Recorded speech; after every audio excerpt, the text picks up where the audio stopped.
እንኳን ደህና መጣሽ። ደህና ነኝ። ሰላም ናችሁ? ሁላችሁም ሰላም ብያቸዋለሁ። እንዴት ናችሁ? እግዚአብሔር ይመስገን፣ እግዚአብሔር ይመስገን። ሰላም ግን ሁሌ ኮመንት ላይ ነው ብዙ ጊዜ የማይሽ እና ዲኖሚኔሽንሽ የት ነው? እኔ ጴንጤቆስቴ ነኝ። ጴንጤቆስቴ? ኦኬ። የትኛው ጴንጤቆስቴ? ባይ ዘ ዌይ ኦንሊ ጂሰሶችን ጴንጤቆስታል እንደሚባሉ ታውቂያለሽ አይደል? አላውቅም። እነሱ ኦጂ ናቸው እንግዲህ እንደዛ ይላሉ። አይ እንደዛ ይላሉ ሳይሆን አሁን የጴንጤቆስታል ታሪካዊ አመጣጥ ላይ ጴንጤቆስታል የሚለው እንቅስቃሴ ከተጀመረ በኋላ ሁለት ቦታ ተከፈሉ። ኦኬ፣ ጴንጤቆስታል እንቅስቃሴው ተጀመረና ሁለት ቦታ ተከፈሉ። በስላሴ የሚያምኑና በስላሴ የማያምኑ ተብሎ ሁለት ቦታ እና በስላሴ የማያምኑት እነዚህ ኦንሊ ጂሰስ በስላሴ የሚያምኑት ነኝ። ዋነስ ጴንጤቆስታል ይባላሉ። በስላሴ የማያምኑት እና እነሱም ጴንጤቆስታል ስለሚባሉ ጴንጤ ነኝ ስትይ የትኛው ጴንጤ ብዬ ጠይኩሽ። ለዛ እሺ። እንግዲህ ጴንጤቆስታል እንቅስቃሴው ሰላም ከ19ኛው ክፍለ ዘመን በፊት ይታወቃል ዓለም ላይ መጽሐፍ ቅዱስ ላይ ይታወቃል። እንግዲህ መጽሐፍ ቅዱስ ደግሞ ዓለም ላይ ሁሉ አለ። መጽሐፍ ቅዱስ ላይ ይታወቃል። አዎ፣ የኛ እኮ ትምህርታችን የሐዋርያቶች ትምህርት እኮ ነው ያለን። ኦኬ፣ የሐዋርያት ትምህርት። አዎ፣ ለምሳሌ በጴንጤዎች ቸርች ውስጥ ከሚደረጉ ልምምዶች ውስጥ አንዱ ልምምድ ለምሳሌ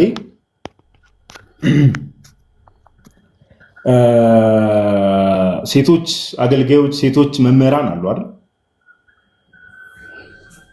ይኖራሉ። ቅዱስ ጳውሎስ ግን ለምሳሌ አንደኛ ጢሞቴዎስ ምዕራፍ 2 ቁጥር 12 ላይ ሴት ልጅ እንድታስተምር አልፈቅድም ብሏል አይደል? ብሏል። እንግዲህ እኛ ቤተክርስቲያን ውስጥ ሴት ፓስተር የለም፣ እኔ የምሄድበት ማለት ነው። ግን ዲያቆናቶች አሉ። ጴንጤ ቸርች ውስጥ ሴት ፓስተሮች የሉ? ሰላም እስካሁን እንግዲህ አላየሁኝም። እኔ የምሄድበት ቦታ አላየሁኝም። ሊኖሩ ይችላሉ። አዲዬ እስካሁን ድረስ ሄደችበት ቸርች ላታገኝ ትችላለች። ቲክታክ ላይ ፓስተር ሄለንን ታውቂያታለሽ? አራርለም ቆይ ቲክታኩን ቆይ የት ቸርች ነው የምትሄጂው አንቺ? የህይወት ምንጭ የሚባል ቤተክርስቲያን። የህይወት ምንጭ። ስለዚህ ሴት ፓስተሮች፣ ሴት አስተማሪዎች ማስተማራቸውና ማገልገላቸው ስህተት ነው አይደል? በመጽሐፍ ቅዱስ ስህተት ነው የሚል የለም። ግን ስታገለግል ምን አይነት አገልግሎት ማገልገል አለባት እንጂ አታገልግልም። የጸጋ ስጦታ እኮ ለወንዶች ብቻ አይደለም ተመርጦ የሚሰጠው አይደል? ቅዱስ ጳውሎስ ታዲያ ለምንድን ነው ቅዱስ ጳውሎስ እንድታስተምር አልፈቅድም ያለው? ያ ብዙ ታሪክ አለው። ምናልባት ለእስራኤልም ሊሆን ይችላል፣ ለእስራኤልም ሴቶችም ሊሆን ይችላል የተነገረው። ግዴታ ክፍሉን ምናምን ማንበብ ግድ ይላል። ይሄው ክፍሉን እያነበብኩልሽ ነው። ክፍሉን ልንገርሽ። አንደኛ ጢሞቴዎስ ምዕራፍ 2 ቁጥር 12 ላይ ለጢሞቴዎስ መልእክት ሲልክ ነው። ጢሞቴዎስም ምን ይሏል? ቤተክርስቲያን የሚመሩ ሰዎች እንደዚህ መሆን አለባቸው ካለ በኋላ ሴት ልጅ ግን እንድታስተምር አልፈቅድም አለ ጳውሎስ። ለአዲስ ኪዳን ነው፣ ይሄንን ለአዲስ ኪዳን ክርስቲያኖች ነው መልእክት የተላለፈው እና ጳውሎስን ለምንድን ነው የማትቀበዩ ነው? እቀበላለሁኝ እኮ ግን መጽሐፍ ቅዱስም ሴት ሆነው የሚያገለግሉ ነበሩ። እነ ዲቦራ ምናምን ነበሩ እኮ ሴት መምህራን ነበሩ። መምህራን ሳይሆኑ ግን ወንጌል የሚሰሩ ነበሩ፣ ወንጌል የሚሰብኩ ማለት ነው። ነቢያትም ነበሩ። ሉቃስ ላይ ወንጌል የሰበኩ እስቲ ሴት ሆነው ወንጌል የሰበኩ እስቲ አዲስ ኪዳን ላይ ለምሳሌ ከሐዋርያቶቹ ጋር ሆነው በጸሎት ይተጉ ነበረ። እነ ማርያም ወንጌልም እኮ አንድ የወንጌል ስራ ነው። እነሱ ሲታሰሩ እነሱ ይጸልዩ ነበር። ወንጌል የሰበኩ ጸሎት የሚጸልዩ ዋያዲ ሰላምዬ፣ ወንጌል የሰበኩ ሴቶች ብዬ ስጠይቅሽ ጸሎት የሚጸልዩ ትኛለሽ። ወንጌል የሰበኩ ሴቶች በአዲስ ኪዳን ላይ የተጻፉ እንግዲህ ወንዶቹ ናቸው። እነ ጳውሎስ ናቸው ወደ አሕዛብ እየሄዱ የሰበከው ጳውሎስ።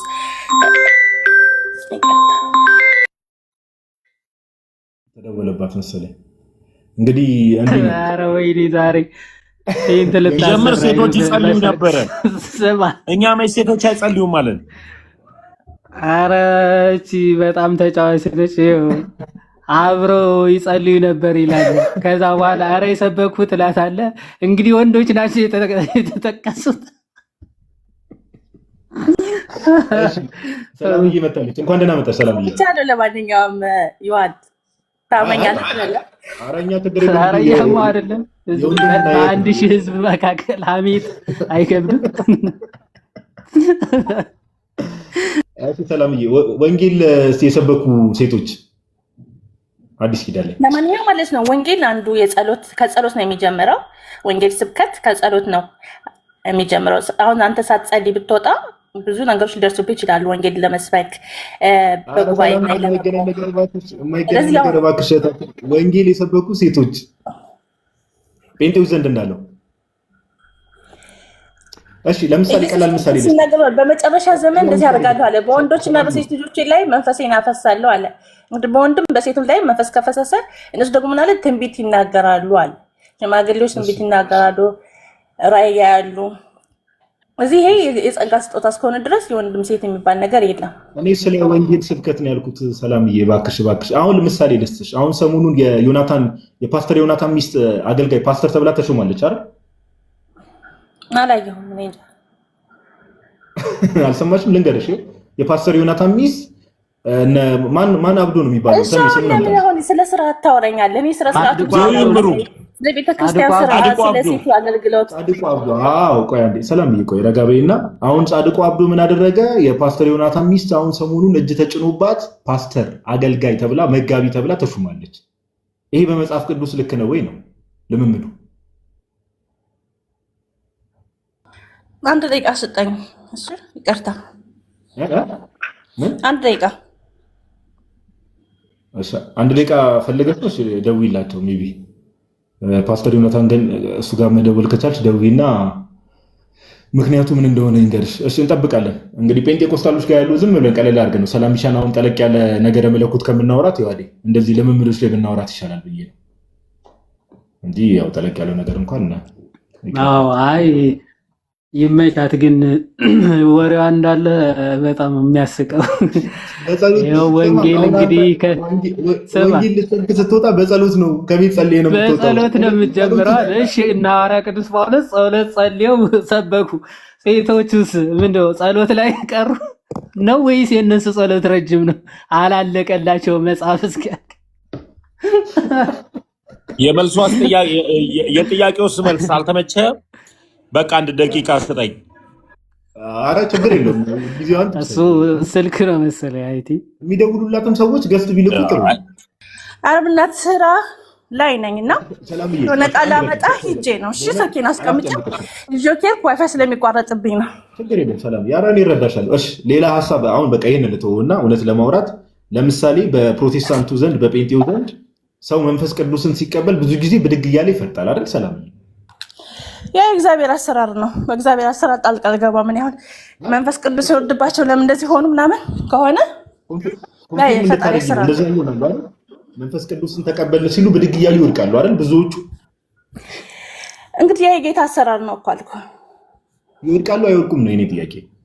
ሰላም የሚወድቁ ይኖራሉ፣ ደግሞ ሁሉም ይወድቃሉ ማለት አይደለም። መጽሐፍ ቅዱስ ላይ መንፈስ ቅዱስን ሲቀበል ብድግ ብሎ የወደቀ አንድ ሰው ለናሙና ግዴታ እኮ አይደለም። ይሄ እኮ የእግዚአብሔር አሰራር ነው። ስለዚህ መጽሐፍ ቅዱስ ላይ ያልተጻፈ ልምምድ ነው እናንተ ጋር ያለው ማለት ነው። ይሄ የእግዚአብሔር አሰራር ነው። በእግዚአብሔር አሰራር ጣልቃ አንተ የምትገባው ማን ነህ? እኔስ ጣልቃ የምገባው ማን ነኝ? በቃ የእግዚአብሔር አሰራር እኮ ነው። የእግዚአብሔር አሰራር ነው። አንተ ጥያቄ ራሱ ምንድን ነው? እግዚአብሔር ለምን ይሄን አሰራሩ መጽሐፍ ቅዱስ ላይ አልገለጠልንም? ዞሮ መንፈስ ቅዱስ በሐዋርያቶቹም ላይ ሲወርድ አይተናን፣ በልሳንም ሲናገሩ ነበር ይላል። ብድግ ብሎ ወደቁ ይላል ሐዋርያ። ብድግ ብሎ ወደቁ አይልም፣ ግን በቃ ይሄ የእግዚአብሔር አሰራር። ብድግ ብሎ ይወደቃ አለ። ሜቢ ለናሙና ያክል አሁን ጴንጤው ዘንድ እንዳለው ሰው ልክ መንፈስ ቅዱስ ሲቀበል ብድግ ብሎ መፈራገጡ እንዲህ የማለቱ ነገር እንደዛ ያደረገ እንደዛ የሆነ ሰው አለ መጽሐፍ ቅዱስ ላይ ለናሙና አንድ ሰው አለ። ሰላምዬ ይሄ እኮ ኖረ ምንም ከደህንነት ጋር ከመዳን ጋር የሚያገናኘው ነገር እኮ የለም ሲጀመር። የጥያቄ ራሱ ምንድን ነው? ይሄ አሁን ጥያቄ ማለት ነው። ኧረ ሰላም መጽሐፍ ቅዱስ አታውቂም እንዴ? የለም እንዴ? አለ የወደቀም አለ። ማን ነው እስኪ ንገረኝ። የለም ሰላም ነሽ ልክፈትልሽ መጽሐፍ ቅዱስ ከሆነ ቪዲዮ ምናምን አልፈልግም። አረ ከመጽሐፍ ቅዱስ ነው። እሺ ይሄን ለምን እንዳነሳው ይሄን ክፍል ግን ለምን እንደ ላግዛት እኮ ብዬ ነው። አስጨነካት እንዴ? ምን ነው እህታችን እኮ ነች። አይ ግን የምታወጣውን ነገር እያሰብኩ ስለነበረ ተው ይቅርብኝ። አይ አይቀርም። አታግዛት። አረ በጣም ነው ማግዛት እኔ እንዴ። ምን ነው እሷም እህታችን እኮ ነች። ይሄው እንደዚህ ይላል። መንፈስ አይደለ ዋናው መንፈስ ገብቶበት ዋናው መጣሉ ነው መጽሐፍ ቅዱስ የምናየው። ስለዚህ ማቴዎስ ወንጌል ምዕራፍ 9 ከቁጥር 17 ከህዝቡ አንዱ መልሶ መምህር ሆይ ዲዳ ለዛውም ዲዳ መንፈስ ነው እንደዚህ ዲዳ መንፈስ ያደረበትን ልጄን ወደ አንተ አምጥቼዋለሁ አለ። በዚያውም ስፍራ ሁሉ ይጥለዋል፣ አረፋም ይደፍቃል፣ ጥርሱንም ያፏጫል፣ ይደርቃልም። እንዲያወጡለትም ለደቀ መዛሙርት ነገርኳቸው፣ አልቻሉም አለው። እርሱም መልሶ የማታምን ትውልድ ሆይ እስከ መቼ ከእናንተ ጋር እኖራለሁ? እስከ መቼ ስታገሳችኋለሁ? ወደ እኔ አምጡት አለ። ወደ እርሱም አመጡት። እርሱንም ባየ ጊዜ ያ መንፈስ ወዲያው አንፈራገጠው ይላል። ከዛ በኋላ ወደ ምድርም ወድቆ አረፋ እየደፈቀ ተንፈራፈረ። አባቱንም ይህ ከያዘው ስንት ዘመን ነው ብሎ ጠየቀው። እርሱም ከሕፃንነቱ ጀምሮ ነው፣ ብዙ ጊዜም ሊያጠፋው ወደ እሳትም ወደ ውሃም ጣለው። ቢቻልህ ግን እዘንልን እርዳንም አለው ይላል። ኢየሱስም ቢቻልህ ትላለህን? ለሚያምን ሁሉ ይቻለዋል አለው። ወዲያውኑ የብላቴናውን አባት ምን አለ? ጮሆ አምናለሁ፣ አለማመኔን እርዳው አለ።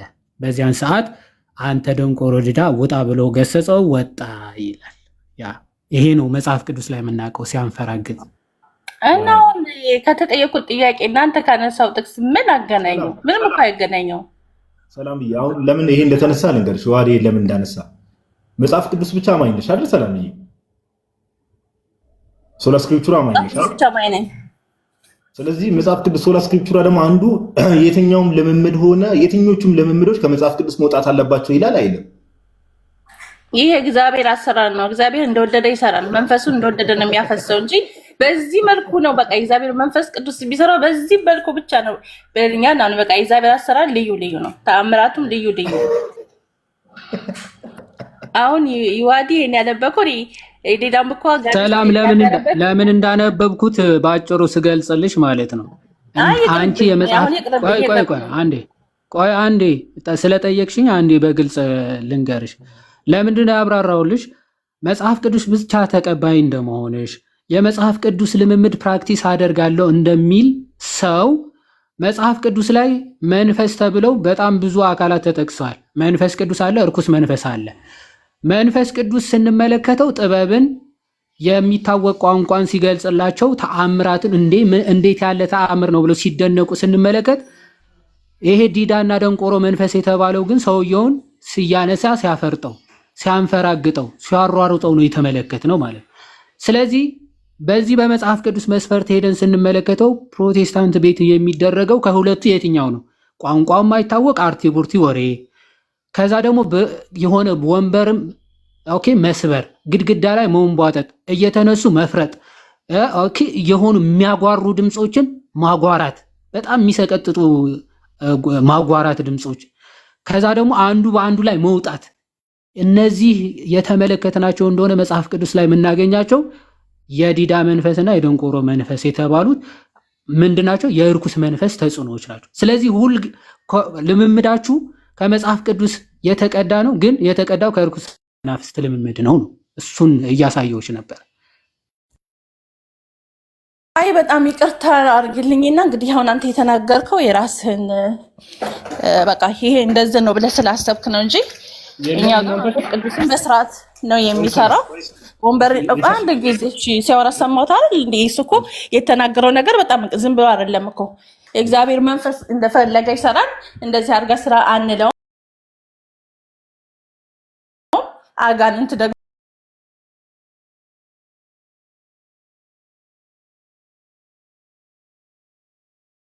ነው። ስለዚህ መንፈስ ቅዱስን ከአጋንንት ጋር አንተ ለምን እንዳገናኘው ባላውቅም እንግዲህ ፈጣሪ ይቅር ይበልህ ነው የምልህ። እኛ ጋር በስራ ከመንፈስ ቅዱስ አምጪ እንደዛ ያደረገ ተባልሽ እኮ መንፈስ ቅዱስ እንደዛ ያደረገበትን ማስረጃ አምጪ አለሽ? ወንበር ያሰበረበት ውስጥ እኔ እንደዚህ ለምን ጥርስ ያፋጨበትን አምጪ። ለምን ዘለላ አይደለም እኮ የእግዚአብሔር ስራ ነው። አምጪ ማስረጃ የለም። ስለማያደርግ እኮ ነው መንፈስ ቅዱስ። እንዴ ከመጽሐፍ ቅዱስ ነው ልምምዳችን ትልል እንዴ? አምጪ እንጂ ከመጽሐፍ ቅዱስ ከየት ነው ከመጣ? እንደማይደርግ አንተ መጽሐፍ ቅዱስ አንብቤ ቆይ አንዴ በጸጋ አንዴ ቆይ ከመጽሐፍ ቅዱስ አንብቤ ሰላም መጽሐፍ ቅዱስ ስለ መንፈስ ቅዱስ ሲናገር የሚያጽናና የሚያረጋጋ የሚገልጥ ወደ እውነት የሚመራ መንፈስ ይላል። ስለዚህ ሐዋርያቶቹ በተገለጠላቸው ሰዓት ቤቱ ተናወጠ እንጂ እነሱ ፈረጡ ተናወጡ አይልም። እሺ ስለዚህ መንፈስ ቅዱስ እንዲህ ሲያረጋየን እናንተ ቤት ግን ቤቱ ሰላም ነው፣ እናንተ ግን ትራወጣላችሁ ትናወጻላችሁ ማለት ነው። ይሄ የመንፈስ ቅዱስ ሳይሆን የርኩስ መንፈስ ነው። ሰውን የሚያናውጽ መንፈስ ቅዱስ አላየንም። ይኸው መጽሐፍ ቅዱስ አልጠቀስኩልሽ። ከየት አመጣሽው አንቺ? እግዚአብሔር አሰራር ውስጥ ጣልቃ ትግባ። ይዋዲ አንተ ደግሞ አሰራር እንደዛ ቢባል ይሻላል። በቃ ሰላምዬ፣ ከዚህ በላይ አናስጨንቅሽም ማለት ነው። እኔ ቤተክርስቲያን ውስጥ አንተ እንደምትናገረው ነገር የለም። አንዳንድ ቦታዎች እንደዚህ አይነት ነገሮች ሊኖሩ ይችላሉ፣ እኛም እንቃወማለን። ስለዚህ አንተ በሌለ ነገር ነው እንትን የምትለው ማለት ነው። ሰላምዬ፣ አንዴ ከመውጣትሽ በፊት እንደው የህይወት ምንጭ የሚባል ቤተክርስቲያን ነው የሚሄደው ነው አይደል ያልሽው? አዎ። መቼ የተመሰረተው ቤተክርስቲያን? እንግዲህ ታውቁ አይደለም አመሰራረቱ የተመሰረተ ለአንተ ለመንገር ማለት ነው። አይ ለማወቅ እኮ ነው። መቼ የተመሰረተው ለምን ፈለክ? እንግዲህ ለጠይቃ መቼ እንደተመሰረተ እኔ እኮ እናንተ የምትጠይቁ ጥያቄ ነው ገብቼ በፊት ስለምን እንደምታወሩ እንኳን አላወኩም። ልክ እንደመጣሁ ነው የገባሁትኝ እና ጥያቄያችሁ አንድም ስለ ድህነት የሆነ ህይወትን የሚሰጥ ነገር እኮ አይደለም፣ ስለ ልምምድ ነው የምትጠይቀኝ። ቴዎሎጂ እንኳን ይቅርብሽ ብለን ነው ሰላምዬ፣ ችግር የለውም። ቴዎሎጂ ይቅርብሽ ብለን ነው። አሁን ቸርችሽ መቼ እንደተመሰረተ ታውቂም? አውቃለሁ፣ ግን ለአንተ ምንድነው ውጤቱ ነው? ምን ይሰራልህ? እሱን ማወቅ ፈልጊ ነገር ለምን ማወቅ ፈለግ? ከዛ ቀጣይ ደግሞ ጥያቄ ልጠይቅሽ ነው እኮ። ምክንያቱም ንገረኝ፣ ከዛ እነግርሃለሁ። ጥያቄ ልጠይቅሽ ከዛ በኋላ ሰላም። እሺ ከ15 ዓመት በላይ 15 ዓመት ሞላው ቸርቹ? አዎ ከዛም በላይ። ኦኬ። ከዛ በፊትስ እንግዲህ ጌታችን ኢየሱስ ክርስቶስ መች ነው ወደ ምድር የመጣው? የዛሬ 2000 ዓመት አይደል? ይሄ እኮ አጥቢያ ነው እኮ። ስለ አጥቢያ ቤተክርስቲያን ጠይቀኝ ነው። ዋናው የት ነው? የትኛውን ቤተክርስቲያን ልታነሳ ትችላለህ? እንግዲህ እኔ ዋናው የት ነው አይደለም። አሁን አንተ ልትጠይቀኝ የፈለግከው እስከ ዛሬ ድረስ የት ነበረ ልትለው? አይ የትኛው? እሱማ ዋናው ጥያቄ እኮ እሱ ነው። ለምን ጌታችን ኢየሱስ ክርስቶስ ልንገርህ። እሺ አሁን እኛ ቤተክርስቲያን እሺ ስለጠየቀኝ መልስልኝ። ተናገሪ ስለ ቤተክርስቲያን። እሺ የኛ ቤተክርስቲያን የዛሬ 15 ዓመት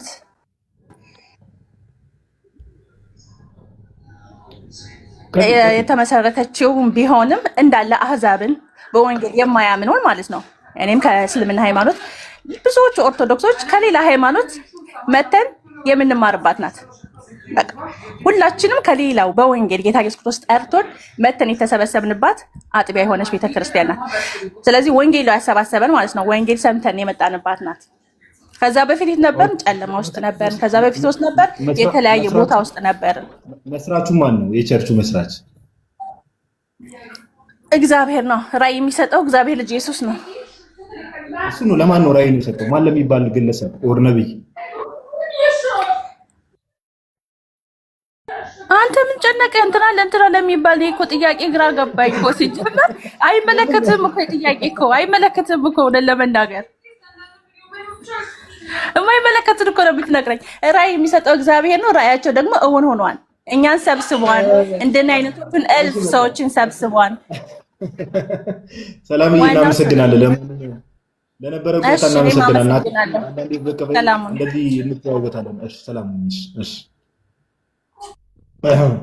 ይሄን ያነሳንበት ዋናው ምክንያት ያው ክርስቲያኖች እንኳን ታውቃላችሁ ቤተክርስቲያን ሲባል ምን ማለት ነው የሚለውን ነገር ጌታችን ኢየሱስ ክርስቶስ የዛሬ 2000 ዓመት ወደዚህ ምድር የመጣውና ቅብብሎሹን ጠብቆ መምጣት አለበት። እውነተኛ ለመባል ራሱ ቅብብሎሹን ጠብቆ መምጣት አለበት። እንደው ዝም ብሎ የሆኑ ሰዎች የሆነ ሰፈር ላይ ብድግ ብለው ቤተክርስቲያን እንመስረት አይባልም። ክርስትና ላይ እንደዚህ አይነት ነገር የለም። ኦኬ ኢቭን የሐዋርያት ስራ ላይ ለምሳሌ ሄዳችሁ ብትመለከቱ እጅ መጫን የሚል ነገር ትመለከታላችሁ። ኦኬ እጅ በመጫን ነበር። ለምሳሌ ጳውሎስ ጢሞቴዎስን ኢቭን ካልተሳሳትኩ ቲቶን መሰለኝ እጅ በመጫን ነው የሚሾሟቸው። ኦኬ ሐዋርያት የሾሟቸው እጅ በመጫን የሾሟቸው ናቸው። ከዛ በኋላ እንደዛ ነው ቤተክርስቲያን እንደዛ ነው እየቀጠለች የምትሄደው እንጂ አሁን ለምሳሌ እኔና ዮሐዴ ተሜ ኦር የሆኑ ሰዎች የሆነ ቦታ ሰብሰብ ብለን 6 ሰው 7 ሰው ብድግ ብለን አይ በቃ ለምን ቸርች አንመሰረትም ብለን እንደዛ አይደለም። ክርስትና እንደዛ አይደለም። ኦኬ ክርስትና እንደዛ አይደለም። ከእህታችን ሰላም ጋር ለምንድን ነው ልምምድ የሚመስሉ ነገሮችን ለምን ያው እሱ ላይ የሚያወራችሁ ነገር ሰምታችኋል መስለው ለምንድን ነው ያነሳነው ከተባለ እህታችን ሰላም እንግዲህ ቴዎሎጂካል ነገር ላይ አሁን ነገረ ድነት ላይ መጽሐፍ ቅዱስ ላይ ምናምን እንደዛ ነገር ውስጥ ብንገባ ብዙም ሰው ለመናቅ አይደለም ጌታ በሚያውቀው ብዙም እንትናት ብዬ ስለማላስብ ነውና ከዛ አንፃር እሺ በጸጋው ድኛለሁ የሚል ዩዘር ነኝ መሀል ላይ 10 ማይከን ስታበራ ነበር። ሰላም ለዚህ ቤት ይሁን፣ ሰላም ለእናንተ ይሁን። አንዴ ነው ያነሳሁት። እግዚአብሔር የተመሰገነ ይሁን። አይ አንድ ቁጥር በጣም ተደጋጋሚ ስጽፍ ነበር፣ ረዣዥም የሆኑ አንድ ቁጥሮች ስጽፍ ነበር። ጽፌያለሁ 6-7 ዲጂቶችና የጻፍከው ምን ነው እንደው የሆነ ላነሳነው ነገር መልስ ኖሮ ነው መሰለኝ እንዲሁ ስጠረጥር። አዎ በትክክል ሴት አገልጋዮችን ስጠይቃት ነበርና ሴት መምህራን አሉ አዲስ ኪዳን ላይ። በጣም ጥሩ መጽሐፍ ቅዱስ ይዛሃል ብዬ ተስፋ አደርጋለሁ። ሴት መምህራን እንዳትረሳ። በጣም ጥሩ አንድ ብቻ ለስጥህ እንደው ለአንተ እንትን እንዲሆን ሮሜ 16 ከአንድና ሮሜ ምዕራፍ 16 1 እና 2 አንብብልኝ።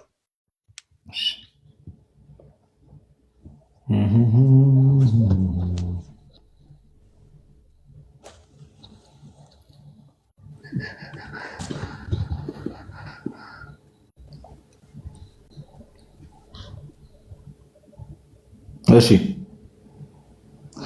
በክንክራውስ ባለች ቤተክርስቲያን አገልጋይ የምትሆን እህታችን ፌበንን አደራ ብያቸዋለሁ። ለቅዱሳን እንደሚገባ በጌታ ተቀበሏት። እርሷ ለብዙዎች ለእኔም ለራሴ ደጋፊ ነበረችና ከእናንተም በምትፈልገው በማናቸውም ነገር እርዷት ይላል።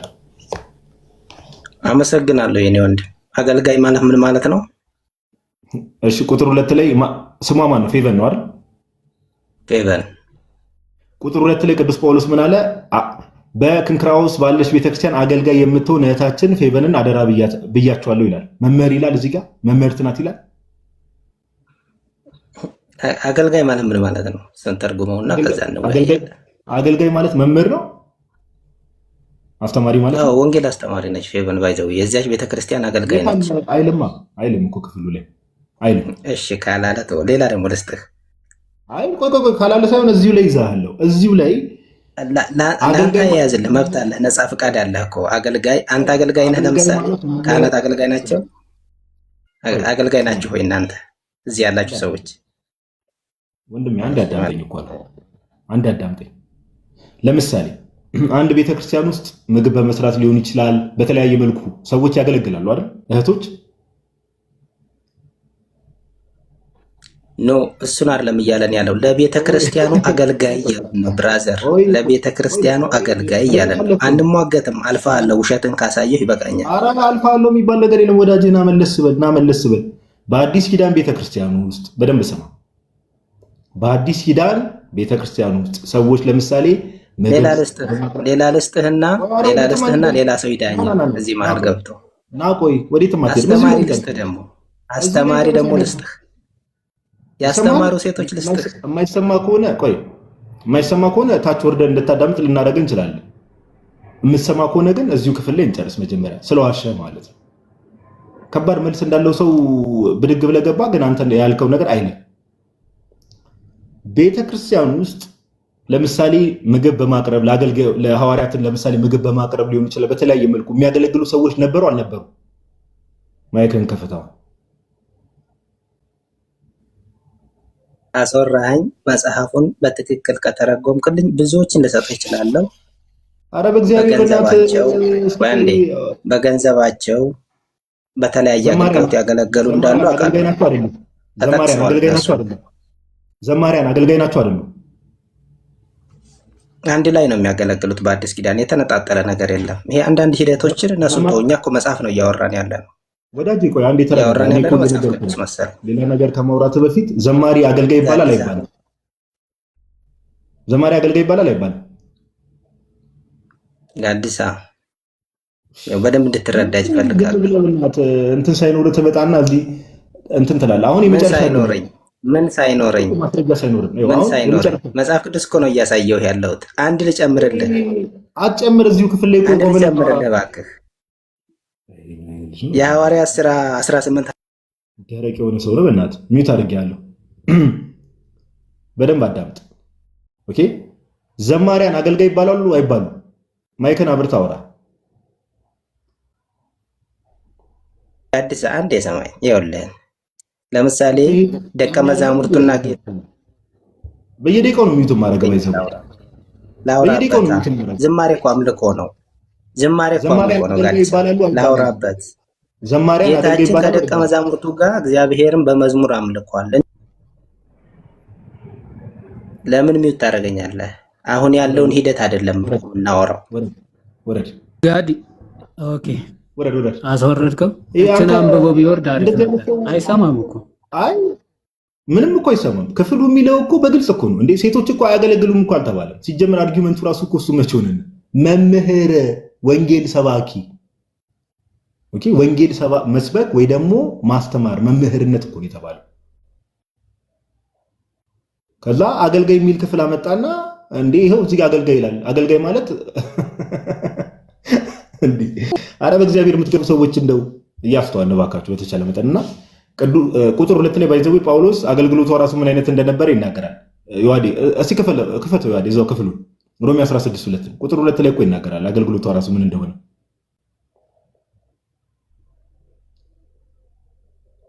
ዝም ብሎ ይደረጋል። አስሬ ጋዲሳ ይላል። አስሬ እንደው ዮሐዴ አለ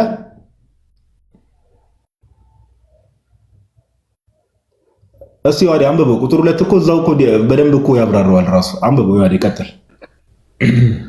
ያ ሮሜ 16 ላይ ግልጽ ነው። አክቹዋሊ በክንክራውስ ባለች ቤተ ክርስቲያን አገልጋይ የምትሆን እህታችን ፌበንን አደራ ብያችኋለሁ። ለቅዱሳን እንደሚገባ በጌታ ተቀበሏት። እርሷ ለብዙዎች ለእኔም ለራሴ ደጋፊ ነበረችና ከእናንተም በምትፈልገው በማናቸውም ነገር እርዷት ይላል። አሁን ሐዋርያ ቅዱስ ጳውሎስ እኔንም ታግዘኝ ነበር፣ ለብዙዎችም ታግዛቸው ትረዳቸው ነበረ ነው የሚለው። ሴቶች በምንድነው የሚያግዙት? በምንድነው የሚረዱት? ኦፍኮርስ በተለያዩ ነገሮች ያገለግላሉ። ምግብ በማቅረብ ሊሆን ይችላል፣ ምግብ በመስራት ሊሆን ይችላል። እነዚህ ነገሮች በማድረግ ያግዛሉ ሴቶች። እንደዚህ አገልግሎቶች እኮ አይደግፉም አልተባለ። ይሄን ምግብ ማቅረብ ራሱ አገልግሎት እንደተባለ ዮሐንስ ወንጌል ማስረጃ እና ዮሐንስ ወንጌል ምዕራፍ አይ ቲንክ 19 ይመስለኛል። እሺ ነያ 12 ላልተባለ ነገር መልስ እየሰጡ እንትን ይላሉ። ዝም ብሎ የሰው ልብ ያደክማል። ቀጥል እስኪ። ዮሐንስ ወንጌል ምዕራፍ 12 ላይ ከፋሲካም በፊት ይላል በስድስተኛው ቀን ኢየሱስ ከሙታን ያስነሳው አልዓዛር ወደ ነበረበት ወደ ቢታንያ መጣ ይልና በዚያም እራት አደረጉለት ይላል። ማርታም ታገለግል ነበር ይላል። አሁን ክርስቶስ ቁጭ ብሎ አሁን ማርታ ትሰብክ ነበር ማለት ነው።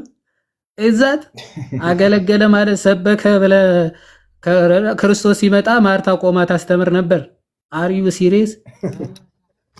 ምን አይነት አስተሳሰብ ነው? በቃ በምግብ በተለያዩ ነገሮች የሚሰብኩትን ማገዝ መርዳት፣ እሱ ራሱ አገልግሎት ይባላል። ሌሎች እንዳለው በዝማሬም ሊሆን ይችላል፣ በመዝሙርም ሊያገለግሉ ይችላሉ ማለት ነው እንጂ አገለገሉ ስለተባሉ ሰበኩ እያልክ አታመጣም። ማስተማር ይሰብካሉ ተብሎ ይስበኩ ወይም ያስተምሩ፣ ሲያስተምሩ ወይም ደግሞ የታዩበት ማስረጃ አምጡን የተባለው የለም። ያ ጥያቄውም እሱ ነው። አሁን ታች ያላችሁ ሰዎች አሁን ያው እንግዲህ መጨረሻ ላይ ወንድማችን ሲያዝ አንድ ቀን ዋጋን ታገኛለህ ሰውን ወደ ሲኦል እየነዳ ብሎ የዋዴ ኮሜንት ጽፏል። እና ችግር የለውም እኛ ዋጋችንን ከእግዚአብሔር እናገኛለን። ከእንደዚህ አይነት ሰዎች ወንጌል ሳይገባቸው እንደው እንደዚህ ግራ የሚጋቡ ነፍሳትን ወደ እግዚአብሔር ቤት በመመለስ ከእግዚአብሔር ዋጋችን እናገኛለን። ግን ለዛ ነው እኔ አሁን እውነት ለማውራት መጨቃጨቁ ምናምን ነገር ቲክቶክ ላይ ላይቭ ስንገባ አንፈልገውም። እውነት ለማውራት ኦኬ፣ እውነት ለማውራት እና ሴቶች አገልግሎት የላቸውም አይደለም፣ አላቸው። በቤተክርስቲያን አገልግሎት አላቸው። ወንጌል መስበክ ስፔሲፊካሊ ማስተማር ግን ለወንዶች የተሰጠ ነው። ኦኬ፣ ለምሳሌ ባዶ ምሕረትም ሆነ በምንም ወንጌል መስበክ ሆነ ማስተማር ለወንዶች የተሰጠ መጽሐፍ ቅዱስ። ለዛ ነው ጳውሎስ ራሱ ሴት ልጅ እንድታስተምር አልፈቅድም ብሎ የተናገረበት ዋናው ምክንያት እሱ ነው። በቃ አለቀ። ዛሲት እና እንደው ብቻ አድክም ናቸው። ኮሜንት ላይ ስንት ነገር ይጽፋሉ፣ ሲገቡ ምንም ማስረጃም የላቸው ምንም የላቸው። ብቻ ኤኒዌይስ ጌታ ማስተዋል ይስጣቸው። በኩዚ ጋዲ እንዴት አላችሁ? ዮሐዴ ዌልካም ብለናል ብሮስኪ። ረጅም ጊዜ እንዴት ናችሁ? ሰላም ክርስቶስ ይብዛላችሁ። ሁላችሁም ከላይም ከታችም ያላችሁ ሰላማችሁ ይብዛ።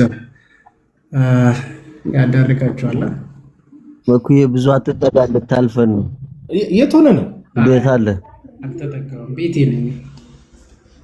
ኦ ነው ባክግራውንዱ። ዛሬ እንዴት ነው ኮኔክሽን ነው? ፏ ብላል እባክህ ብዬ ሳልጨርስ ስታክ ማድረግ ጀመረ። ኧረ ስታክ የኔ ነው ያንተ ነው? የኔማ ደህና ነው። እስካሁን በስርዓት እየሄደ ነበረ። ሜቢ ሀሳብ ጨረሳችሁ? እዚህ ላይ አንድ ሁለት ሀሳብ እሰጣለሁ። ስጦና እሺ መኩዚ እሺ እንግዲህ ከቅድም ጀምሮ ዮሐዴ ዛሬም ሰሞኑን ጥሩ ነው አይደል? ዲስከሽኖችን እንደዚህ ሰዎች እየገቡ ጥሩ ዲስከሽኖችን እያደረግን ነው። እንደ እግዚአብሔር ፍቃድ ጥሩ ዲስከሽኖችን እያደረግን ነውና ስለሱ ደግሞ እግዚአብሔርን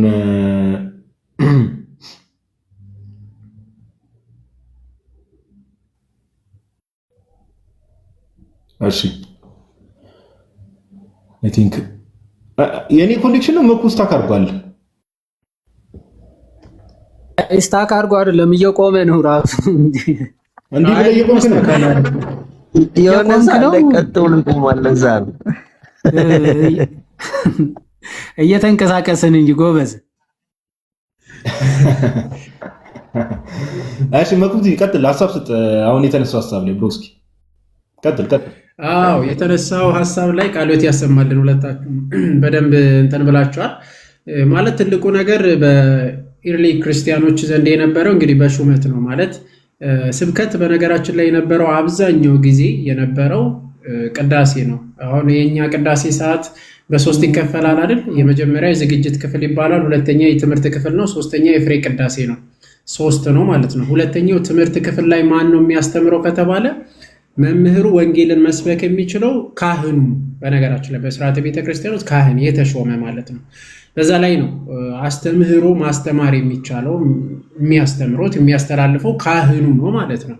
ለዛ ነው ቅዱስ ጳውሎስም ካልተሾሙ እንዴት ይሰብካሉ ማለት ካልተላኩት እንዴት ይሰብካሉ የተባሉ ተሾሙ ነው የሚላኩት፣ የተሾሙት ናቸው የሚሰብኩትም ማለት ነው። በቤተ ክርስቲያን ውስጥ እንግዲህ አንዲት ሴት ማለት በተለያየ መልክ ታገለግላለች። በነገራችን ላይ በቤት ውስጥም ትልቁ ነገር ቤተክርስቲያን በሚባለው እንትን ውስጥ ቤተክርስቲያን በሚባለው ልጆችን ማሳደግ ላይ ማስተማር ላይ ትልቅ ድርሻ አላት ሴት ልጅ ናት። ትልቅ አገልጋይ ነች። በነገራችን ላይ ማለት አንድ ሕፃን ልጅ ሼፕ መሆን የሚችለው በሴቷ በኩል ራስ የሆነ ባል አለ። ግን ሴት ብዙ ጊዜ ከልጆች ጋር ስለምታሳልፍ ልጆቿን ማስተማር በጣም ብዙ ነገር ማድረግ ትችላለች። ግን በቅዳሴ ደረጃ በሹመት ደረጃ ማለትም በሹመት ደረጃ የሚያገለግሉ ሴቶች የሚቀድሱ ሴቶች በኤርሊ ክርስቲያኖችም የለም አልነበሩ።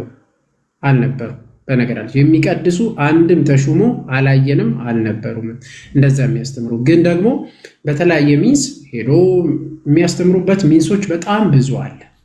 ከዛ አንጻር ነው መጽሐፍ ቅዱስ የተናገረበት እንጂ አገልጋይ የሚለው እንግዲህ ብዙ ሴንስ ሊሰጥ ይችላል። ማስተማር ብቻ አይደለም። ግን አነስታትስ ስንት አንስታት ነበሩ አይደል እንዴ? ስንት እኮ ምንም ይታወቃል እኮ ይሄ የሐዋርያ ቤተሰብ የሚባለው ሙሉ 120 ቤተሰብ ውስጥ እኮ አሉ ሴት አገልጋዮች በደንብ አሉ። ግን ከወንጌል ስብከት ጋር በተገናኘ ቀጥታ ይሄ ተልከው ቅዱስ ጳውሎስ ሮሜ ላይ ይናገር የለ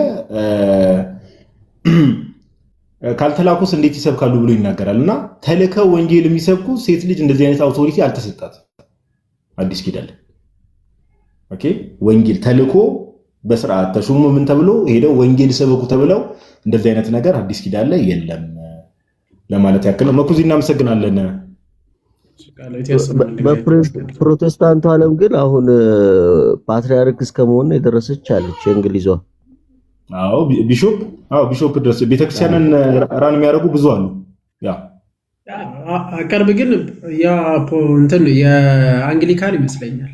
እሺ አሁን ላይ እንትን ላይ ደርሳለች፣ ፓትርያርክ ሆናለች። እና የካቶሊክም እንኳን ደስ አለሽ ምናምን መልእክት ልኮላት ነበሩ። እና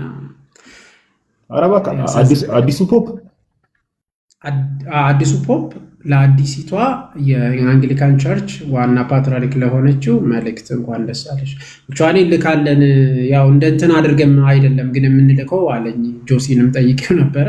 የምንልከው እንደ ላይክ አክሰፕት አድርገናቸው ሳይሆን ለሙስሊሙ በቃ ለተሾሙት እንኳን ደስ አላችሁ እንላቸዋለን አይነት ነገር አለ።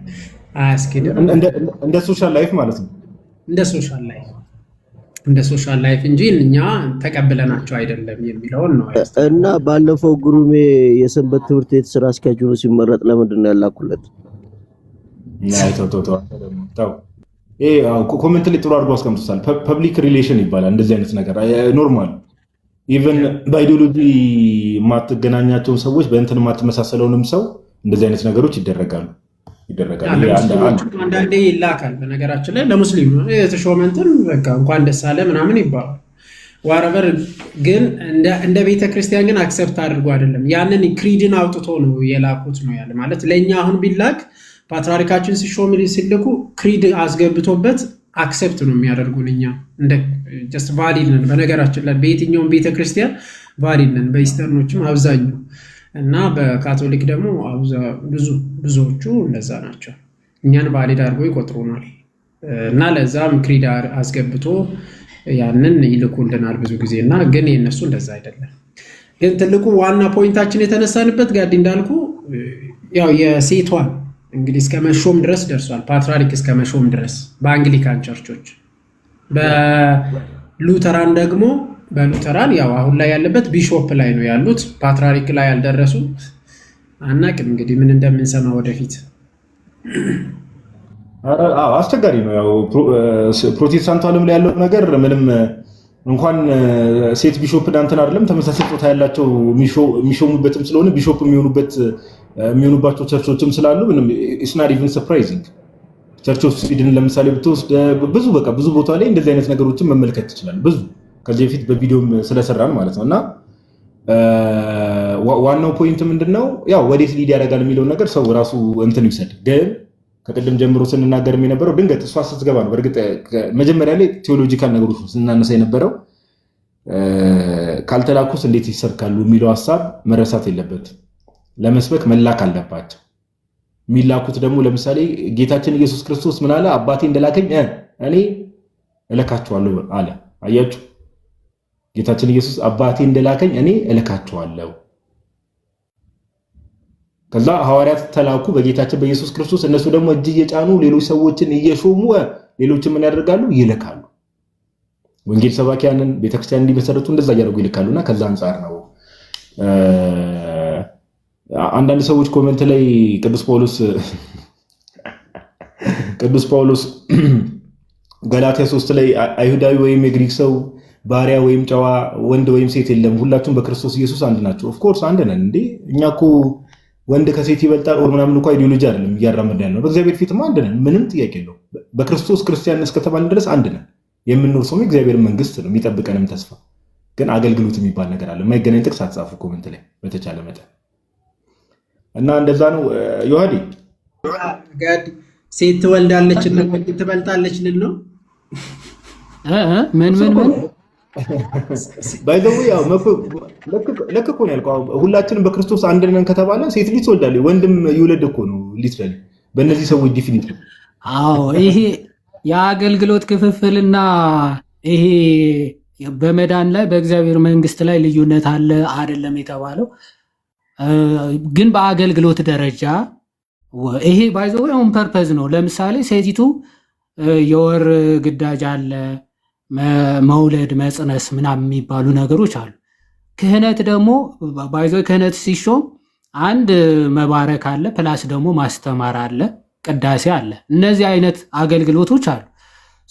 ለቅዳሴ፣ ለትምህርት፣ ለመባረክ ወንዱ መውለድ ምናምን ስለሌለበት ይህን አገልግሎት ከቨር ማድረግ ያለበት ወንድ ነው ተባለ። ሴት ደግሞ እንደዚህ አይነት አገልግሎቶች ቤቷን ታከናውናለች። ኦኬ ልጆቿ ስትወልድ በደንብ ልጆቿን ኮትኩታ ምናምን የምታሳድገው ይሄ ነው። ይሄ ሲባል ግን ለሌሎች መመስከር አትችልም ማለት አይደለም። ለምሳሌ ለሙስሊሙ ሄዳ መስበክ ምናምን አትችልም አይደለም። ትሰብካለች፣ ትመሰክራለች። ከምን አንጻር ነው? ክህነት የሚባለው ተክህነ የሚባለው ስልጣን ግን በሹመት ደረጃ ግን ሴት አትሾምም። ፓስተር፣ መምህር፣ ቄስ እየተባለች ግን ማዕረገ ክህነት የሚባሉትን ሹመት ተሹማ ግን እንደዚህ አይነት አገልግሎት ውስጥ አትገባም የሚለውን ነው የሚሰመርበት የሚገባው። አሁን ይህን ደግሞ አንዳንድ ሴቶ እንትኖች አሉ ምን እየተወራ እንደሌለ የማይገባቸው አንዳንድ ፕሮቴስታንትም አሉ፣ ሙስሊሞችም አሉ። ቲክቶክ ላይ መጥተው ሲያስተምሩ ምናምን እንደዚህ እኮ ተብሏል ምናምን የሚለዋል እየተባለ ያለው ከሹመትና ከይሄ መባረክ ከዛ ደግሞ ቤተ ክርስቲያን ውስጥ ካህናት፣ ዲያቆናት ባሉበት ደግሞ እነሱ ቁጭ ብለው ሴት ቆማ ማስተማር ምናምን እንደዚህ ማህበር ቤተ ክርስቲያን ላይ እንደዚህ አይቻልም ነው እየተባለ ያለው። ከዚህ አንጻር በደንብ ተረዱት። ሹመት ግን ሐዋርያት ሲሸሙ ከ12ቱ ነበረ ሴት አልነበረም። ለምን? ከዛ አንጻር ከክህነት አንጻር ነው። እሺ ቀጥል ጋዴ። እንትን ነው ኤክሌሲያ ነው እኮ ጳውሎስም ሲጀምር ዋናው መልእክቱን ሲጽፍም ለጢሞቴዎስም ሲልክ ከዛ ባለፈ ደግሞ ምንድነው ስሙን ጥራል የአንደኛ ቆሮንቶስ ላይ ሲናገር ራሱ ለምሳሌ በማህበር መካከል አለ አይደለ ዝም ትበል አይነት ሐሳቡን ቅዱስ ጳውሎስ ሲያነሳ ማህበር እያለ ያለው ኤክሌሲያው ህብረቱ በሚሰባሰብበት ሰዓት ነው እንጂ ሴት ልጅ ለምሳሌ መንገድ ላይ የሆነን ሰው ብታገኝ ትምህርት አታስተምሩ እኮ አይደለም። ክርስትናውን አትናገር አይደለም። ቲክቶክ ላይ ለምሳሌ ለሰው እንዲህ ብላ መናገር እድል አግኝታ አትናገር አይደለም ፖይንቱ። ኤክሌሲያው ወይ ደግሞ ህብረቱ ቅድም ያዲ እንዳለ ቤተክርስቲያን እና እሱ ነገር ግልጽ ነው ብዬ ነው። ምንም ያው እዚሁ ላይ ማለት ቅድም ያነሳሁትም ከዚህ ጋር ነው ማለት ህብረት ነው። ለምንድን ነው የሚሰበሰቡት? አብዛኛው ማለት በየሳምንቱ የሚሰበሰቡበት የጌታ ስጋና ደምን ለመቁረስ ነው። እንጀራን ለመቁረስ በአንድ ላይ ይሰበሰቡ ነበር አይደል? በዛ ቅዳሴ ነው ማለት ነው። በየሳምንቱ ቅዳሴ ይኖራቸው ነበረ። በቅዳሴ ላይ በሚሰበሰቡበት ሰዓት ላይ ሴት ተነስታ አታስተምርም ነው በቃ ትልቁ ነገር። ቅዳሴ ላይ ማን አለና? ካህኑ፣ የተሾመ ካህን አለና ካህኑ ባለበት አታስተምርም። ግን ለብቻ ቤትም ሊሆን ይችላል፣ መንገድም ሊሆን ይችላል። በጣም በብዙ እኮ ሲያስተምሩ ነበር። እሱንም ማናምናለን እናውቃለን። እና ትልልቅ እናቶች አሉ በነገራችን ላይ በማስተማር ደረጃ በስደት ደረጃ በተሰደዱበት ያስተማሩትንም በጣም ብዙዎችን እናውቃቸዋለን እና ቅድስና ያላቸውም አሉ። በዚህ ከዚህ አንጻር ባይዘው አውግስቲኖስ እናቱ ነች ያስተማረችው ይባላል እና ከህፃንነቱ ጀምራ አትናቴዎስም ይባላል። እና አውግስቲኖስ እና አትናቴዎስ ቅዱስ ቄርሎስ ሙሴ ኦፍ ኮርስ ሙሴ እንደዚህ ምርጥ ልጆች የፈሩት ባይዞ በእናቶች ነው። ሰይፍ የሆኑ ቅዱሳን አባቶች የተነሱት በእናቶች ነው እና ዝም ብሎ እንዳይመስላችሁ አገልግሎቱ። አይ እንዲሁ ነገሩን ማደበላለቅ ካልፈለገ በስተቀር ግልጽ ነው ምን እያወራ እንደሆነ። አይ ቲንክ ክሪስታል ክሊር ትላለ እና ሰዓት ለአምስት ጥሩ ጉዳይ ሆኗል። የዋዴ እንዴት ነው? መዝሙር ትላለህ እና መኩዚ እንዴት ነው? ተዘጋጅተሃል? እሁድ ምንድን ነው የምጋብዘኝ? አሁን ጾም ሊፈታ እኮ ነው። እሁድ ስራ አለብን። እስቲ እነግርሃለሁ። ከኔ ጋር ከአንተ ጋር ብቻ ሳይሆን ከጀማው ሙሉ። አይ በቃ ስለምን እንደሆነ ገባኝ። ተው ከጀማው ጋር ካለ ሲጀመር እኔ ነብይ ነኝ እኮ በተርፍ ሊገባል። አንተ እኮ ዲግሪ አለሽ እኮ። ኧረ ከእንትኑ ጋር ግን እንዴት ነው የሚሆነው ይሄ ነገር? ሰዎች ምን ጾም መፍቻው ነው? ከኳሱ ጋር ምን ችግር አለው? ስጋውን ሰኞ አትበላም? እሑድ እኔ አሁን እንደማደርገው ሰላጣ በልታ ስጋውን ሰኞ አትበላም? አሳቀኝ ገንፎ ከምሳዬ ተርፎ። ኧረ ተወኝ ተወኝ በመቤቴ። ከባድ ነገር ሰላጣ በእሑድ እሑድ ቀን ሰላጣ ትበላለህ ሲፈታ። ከዛ በኋላ ደግሞ ሰኞ ደግሞ ስጋ እኮ ባዲ ሲጀመር ፕሮ ከኛ ቀድሞ ነው የሚፈታው። እንተውላችኋለን። ፕሮ እኮ ተቸገረን። ክርስቲያን ጾሞ እነሱ እየሄዱ እየፈቱ እኮ ተቸገረን። ስለዚህ እንተውላቸው። እሑድ መኩ ግን የሆነ አንድ ሀሳብ ጽፈ ግሩፕ ላይ አይቼ ነበረ። የሆነ ነገር የሚደረግ ከሆነ እኔ ያለው አይነት ነገር አውርታል አለ። እሱ እኮ ጠፋችሁ። ኧረ አለው ጠፋችሁ ይለኛ እንዴ አለው። ሰፈሪን ታውቀዋለህ? የምን ጠፋችሁ? ይዋዲ ጠፋችሁ ይለኛ እንዴ? ኧረ ምን ተጽፎ ነው አላየሁም። ብዙ አመለጠ ይመስላል። እዚህ አይወራም ግን እነግርሻለሁ ፓፓ። የት ቲክቶክ ላይ ነው ወይስ የተጻፈው? አይ ግሩፕ ላይ ቲክቶክ ግሩፕ ላይ እንዴት አመለጠኝ? ቅድም እያየሁኝ ነበረ ብዬ ነው። ኧረ ይታያል። እና በቃ እንትን ጋይስ መዝሙር ምናምን እንሰማለን። ወደ ማጠቃለሉ እንሄዳለን። ኦልሬዲ ለ5-10 ጉዳይ ነው። ታብታቧን ግን 1 ቢሊዮን እናስገባት። እሺ ቆይ እስኪ እንዴ አዎ የፈጠነ እስኪ 770 ደርሰናል። እስኪ 1 ሚሊዮን አስገቧትና ትልቁ ላይ ሆነ መኩ ወይም ሁለታችሁ ትልቁ ላይ ሲሆኑ እንዴት ነበር የሚሆነው? ቆይ ታብታብ እንዲመች ከፍ በላ አንተ ጋር ቆያኛው ላድርገው መሰለኝ ሴቲንግ እስኪ እንዴት ነበር? በቃ አሁን አሪፍ። ኧረ መኩ ነው እንጂ ቆይ መኩ ላተለቀው። ቆይ አንዴ አይ በመከራ የመጣው ነው። ያው መልሰው አንዴ ቆይ ራስን